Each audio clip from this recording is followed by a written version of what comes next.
Welcome to The Artistic Spot, a podcast about art, talent, and entrepreneurship, where you are also the artist. And now, your host, Jose Rodriguez Marmol.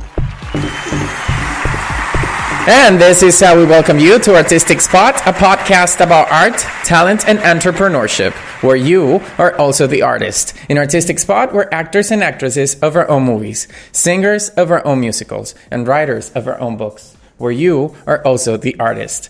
Artistic Spot is brought to you by JJ Arts and Design Productions, live from Orlando, Florida. JJ Arts and Design Productions also offers art workshops for kids and adults so they can discover their artist within. For more information, you can follow us on RJJ Design and come and find the artist in you.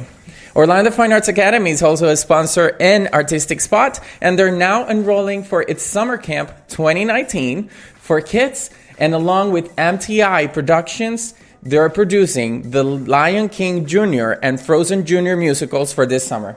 So if you need more information, just go ahead and log in on your Instagram and follow Orlando Fine Arts Academy by clicking orlandofinearts.com.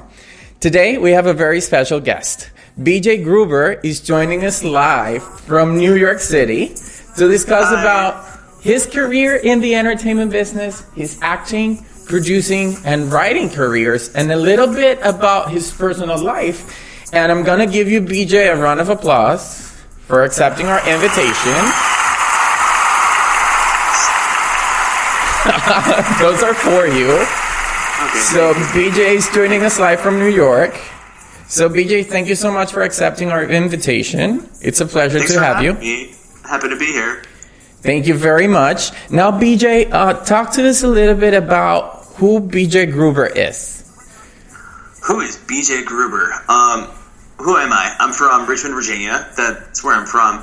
I moved to New York like 6 years ago. I've been working in the entertainment industry probably for like 10 years. Started, doing stock theater when I was in college, and then full time once I got up here. Okay, I make art. I make movies. I'm an actor. I do a bunch of things. So I see that you have experience working in movies, working in TV, working for a web series, The Queen Project, which we're going to talk about later. But you also have experience in musical theater, correct? Oh, tons of it. Loads of it. Got a whole degree in it. So talk to us about that music degree that you got and your experience in the musical theater industry. So I've done a lot of musicals at a lot of different regional theaters around the U.S., I've done like 6 off-Broadway shows here in town. I toured with 50 Shades the musical for like a year and then did their workshop for the off-Broadway here. What else? I worked with Disney Cruise Line, played Tarzan in their musicals and some other singer-actor roles in those shows. So what's the difference between working in the musical theater, besides using your pipes, of course, than working for TV or doing a movie or a web series that we're going to talk about later? So, I think the huge difference is just like the style of acting it is, and the day-to-day work of it. Because when you do a musical, Yes. you do it every day for like a month to 2 months to like a year or 3 years, and you're doing that same show every day, unless you're doing some sort of repertory thing. But it's a different work beast, of course. And then with film, you give many different performances, and then ultimately it's up to the editor and the director, like what ends up in front of people. So a huge difference between those styles of acting and those mediums is that, like, when you're on stage, there's the immediate feedback. You're there with the audience. It's only happening this one time. But film, you really get to perfect. Yes. You have the whole post-production process. So they're both acting, but they're hardly the same thing at all. What's the most? It's all storytelling. Exactly, and that's the most important part. You're telling a story of a specific character, but how, in your case, how you make that audience resonate with the character you're portraying? How do you connect with them? For those who are sitting there, getting involved in the story you're telling. If we're talking film work, in the musical theater business. Oh, in the musical theater.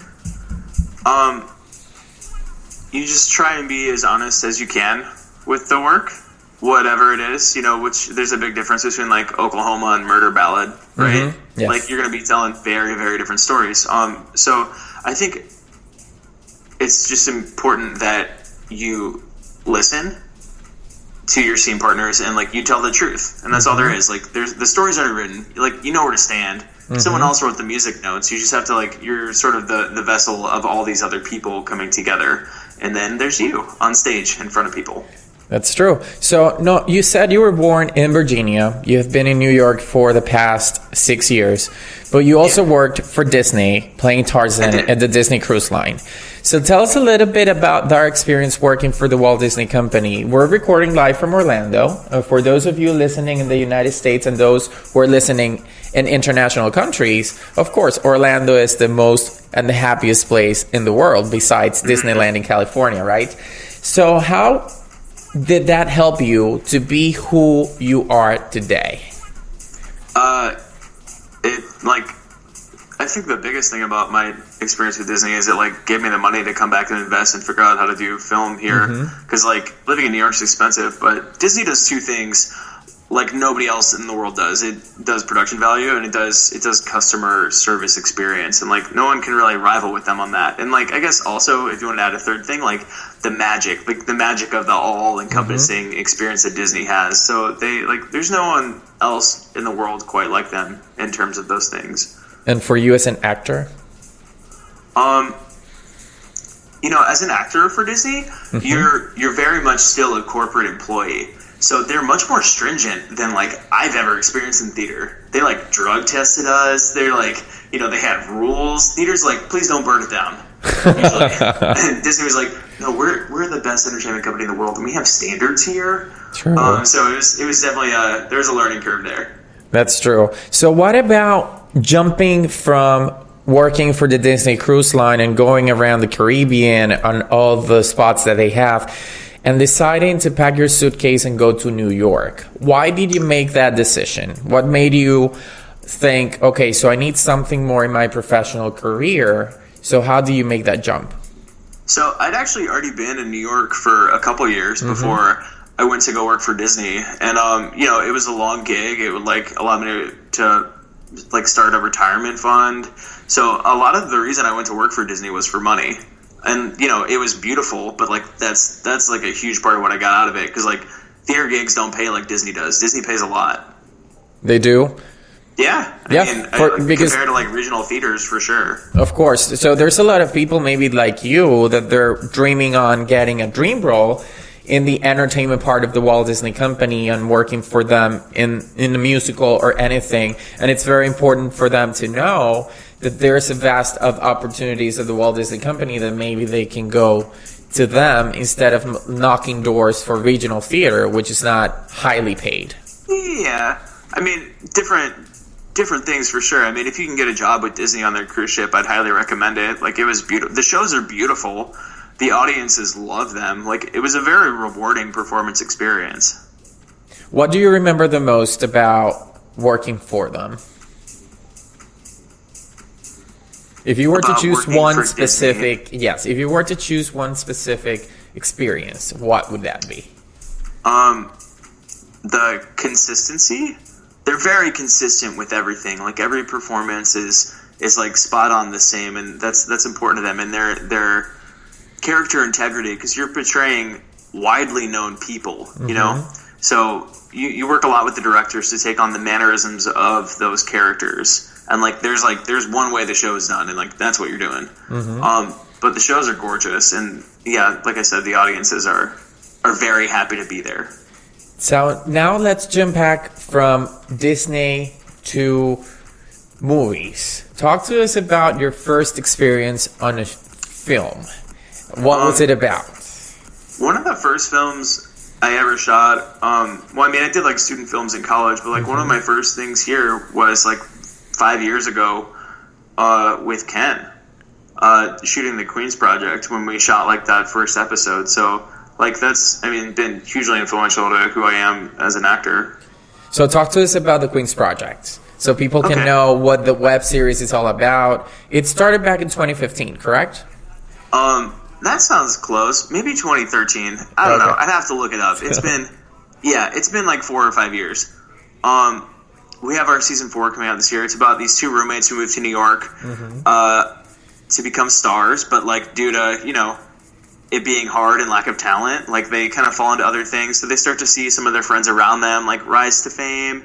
And it's really about the dynamic of their relationship and the relationship of the people around them. But it's fast paced, it's comedic. I think it's fun. And we have season 4. We're shooting it in July. Big plans for this season. Can't really say much about it at this moment, but it's going to be awesome. And we're shooting it in July. And we'll have more announcements later this year. So that's pretty amazing for 4 seasons of a web series. Can you talk to us a little bit about the character you portray in the Queen's Project? Gabe is like a mean golden retriever. Well, he's not really mean. Like, he loves Ken. He's just like kind of a narcissist and like doesn't always connect with the issues of others. But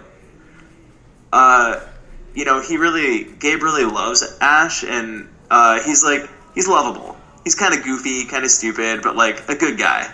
He does his best. Does he resonate with BJ Gruber in real life? I like to think I'm smarter than him, but like, who's to judge? Yeah. It's characters in TV shows are different, especially like I think. Yeah, I would resonate with like a mix between him and Ash. Because, you know, there's parts of us in every character we see, right? Yes. So, for those of us that want to see that show, where can we go to watch The Queen's Project? Cool. You can go to YouTube right now and see seasons 1 through 3. Season 3 is beautiful. Season 2 is beautiful. You should definitely check them out. Like, if you only have time to watch 1 or 2 of them, I'd start at 2 for sure. During season 1, we were like still figuring out how cameras worked. Like, we'd literally never done anything before. But it gets a lot better through 2 and 3. And yeah, on YouTube at the Queen's Project series, TQP series. And what's the message that you guys want to portray with the Queen's Project? What's that message behind the stories of every character that you would like the audience to resonate with? You know, a big part of the Queen's Project is just normalizing LGBT characters and like creating 3-dimensional spaces for them. Because like previously in art, and like we're starting to see more and more of this, but you get archetypes and you get like kind of cartoons of like what we think those people are like. But I think this is a lot more honest and sort of humanizing for those communities. So what's the change that you would like to convey using the Queen Project for the LGBTQ community? A huge theme of the Queen's Project is like taking care of each other and being kind to each other. So if I were to write my mission statement for the Queen's Project, and we should definitely consult Ken on this because, you know, it's his baby. But I would say to really listen and show empathy for our community and for our loved ones. And just take care of each other and be kind. How important is empathy and kindness for BJ Gruber as a person? Empathy is very important to me. It's New York is hard, and here's why I think it's hard. We run into like 10 million people a day, right? Yes. And it's very loud, and you're always like trying to get somewhere, and you're always late. So I think it's important for BJ Gruber to remember to kind of slow down and like make sure I'm available for other people. And there's like, I have like some close friends I will always show up for, but like you do have to make choices at some point because like there's limited amounts of time in the day. But I would like to continue to be more empathetic with as many people as possible because I think it makes our world a better place. It definitely does, and that's very important. When you feel empathy for other people, it makes you different and it makes you a human.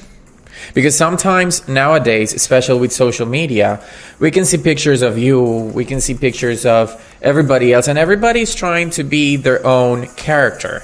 But that's not real life. So can you tell us about who BJ Gruber is behind the Queen Project, behind that character that was portrayed as Tarzan in the Disney Cruise Line, behind that person that has a lot on his resume?